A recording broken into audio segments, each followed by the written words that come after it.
F'dan is-7 xhur li jenni qassis, ninnota li dak li jagħmilek qassis huwa l-ewwel u qabel kollox in-nies li tiltaqa' magħhom. Jekk tinduna kemm huma qegħdin ifittxu lil Ġesu u li jaraw lil Ġesu fik. Ħafna drabi jekk jinnotaw jekk li jgħidulek kemm vera tħalli jekk l-Ispirtu jitkellem permezz tiegħek u xi ħaġa li inti ma tinnotajix, xi ħaġa li inti ma tarafix. Inti tgħid taf lilek innifsek tgħid imma jiena bniedem bħall-oħrajn, bniedem li mbagħti l-konsekwenzi ta' kulħadd u x'qed jaraw fija. U allura ma tistaqsi wkoll imma hekk minn fejn ġej dan kollu.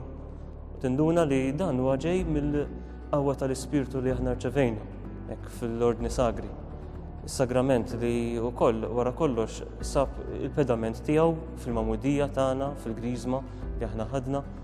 U kollek allura l-Ispirtu Santu li qiegħed fina jaħdem u wkoll dak kollu li aħna niltaqgħu miegħu kemm dak li nies juruna kif ukoll dak li aħna nħossu meta niltaqgħu man-nies. Dan l-Ispirtu Santu jurina verament kif għandna l-kliem li rridu ngħidu, il-mod ta' kif għandek tgħix. U fl-aħħar mill-aħħar dan qed jiġi mhux biss mill-ħsieb tagħna waħdu, imma wkoll b'mezz konkret tal-ħajja tan-nies l-oħra u wkoll anke tal-ħajja tagħna u dak li nkunu qegħdin nagħmlu flimkien mal-qassisin l-oħrajn u mal-lajċi wkoll. U dan kollu aħna nagħmluh dejjem imqawwijin ukoll mill-talb u mill-kelma ta' Alla. Li żgur hija dik li tigwidana, ddawwalna u li permezz tagħha l-Ispirtu jkun verament qed iwassal il-messaġġ tiegħu. Jiena miżżewweġ u flimkien mal-mara involuti fit-tmexxija tal-grupp ta' żgħażagħ u adolescenti bejn 11 u 13-il sena, bejn 13-il sena u 16-il sena. F'dan grupp jattendu anke t-tfal tagħna għandna tifla ta' 13 u tifel ta' 11-il sena. Bħal ħafna bħal kulħadd inħoss li Alla permezz tal-Ispirtu Santu tagħni ċertu doni u kariżmi. U waħda minn dawn il-kariżmi li nħoss li qed nipprattika u nħaddem hija dik tal-leadership. Nipprattika billi fil-grupp kemm jista' jkun nagħtu l-lat uman u dak nisrani lil dawn iż-żgħażagħ u l-adolescenti li jattendu.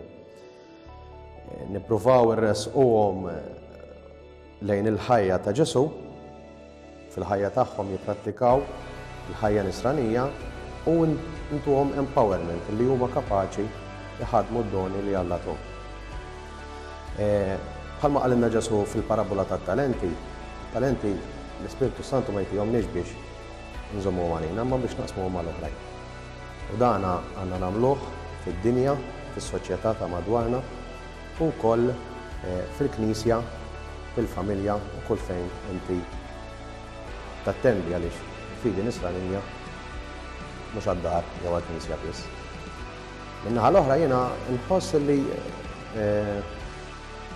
dan qed nagħmlu fil-grupp fix-xogħol ta' amministrazzjoni u anke bħala missier nipprova kemm jista' jkun inħaddem din il-kariżma.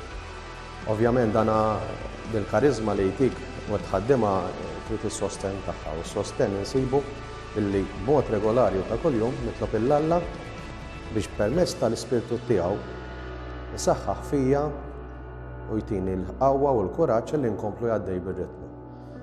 Ħadd u xejn ma jsir faċli, però bl-għajnuna t'Alla x'Alla għattak id-don Alla kapaċi inti tagħmlu. U dan tista' tagħmlu fil-ħajja ta' kuljum. Jiena nagħmel parti minn komunità ta' sorjiet kontemplattivi. X'inhi is-sorjiet kontemplattivi? Aħna l-ħajja tagħna hija waħda ta' talb. Jiġifieri l-Knisja lilna tgħidilna intom l-appostolat tagħkom, ix-xogħol tagħkom huwa t-talb. La huwa biex tieħdu ħsieb il-morda, la huwa biex tieħdu ħsieb it-tfal. Intom il-qalb tal-Knisja. Issa l-qalb tippompja d-demm fil-ġisem. Mela l-ħajja tagħna li hija l-ħajja ta' talb, il-ħajja tat-talb tippompja l-Ispirtu fl-appostolat ta' kulħadd ta' dak kollu għandu x'jaqsam mal-Knisja u mal-umanità. Aħna qegħdin hawn biex nitolbu mhux nitqatgħu mid-dinja mhux biex ninsew id-dinja, imma biex nkunu nistgħu nkunu aktar tad-dinja. Aħna nafu x'qed jiġri barra, x'qed jiġri f'pajjiżna, in touch ma' dak kollu li qed isir. Nifollowjaw ħafna anke l-Papa Franġisku, diskorsi li jagħmel. U aħna insegwuh u nibbekjaw ħafna bil-ħajja tat-talb tagħna. Il-ħajja tagħna tibda u tispiċċa bit-talb.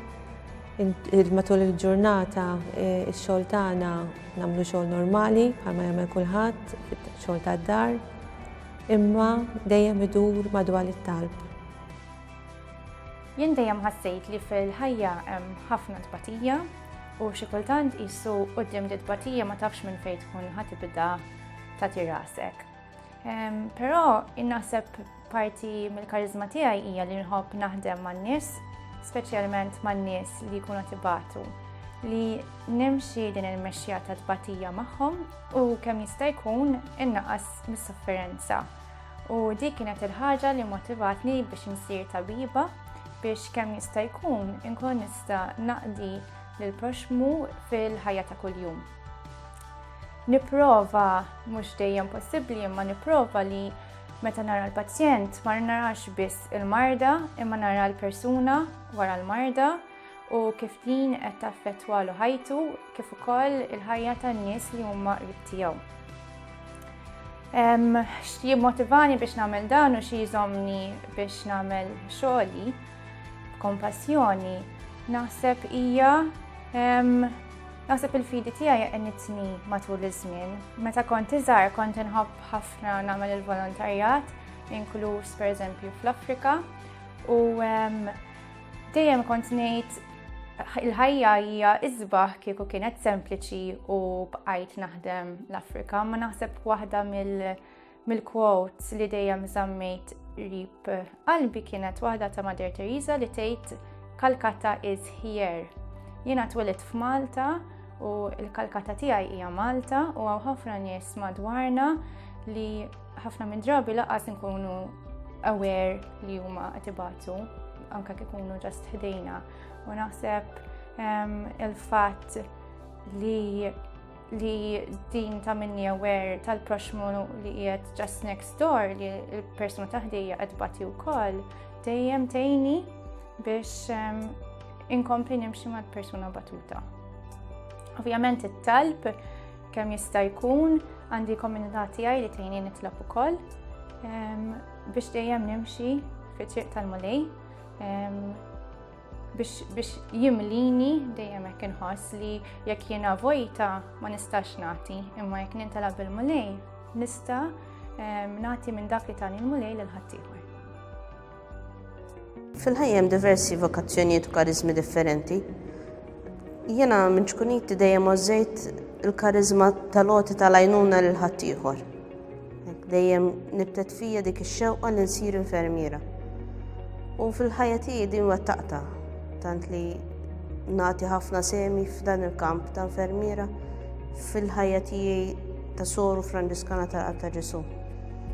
Iktar il-qudiem fil-ħajja tiegħi skoprejt il-mulej qiegħed isejjaħ li biex ngħix din il-ħajja ta' Soru b'mod aktar fil-qrib tiegħu, b'modi diversi li ngħixu l-ħajja tal-Vanġelu u aktar fil-profond. Illum nara li nista' naqqad iż-żewġ karizmi flimkien, kemm dik ta' Soru Franġiskana, b'ħajja sempliċi, b'ħajja aktar intima mal-mulej, imma fl-istess ħin li naqqad il-karizma tal-għajnuna l-ħaddieħor fil-xogħol tiegħi ta' infermiera, fl-għoti tal-għajnuna lill-anzjani u l-morda li huma fil-kura tagħna.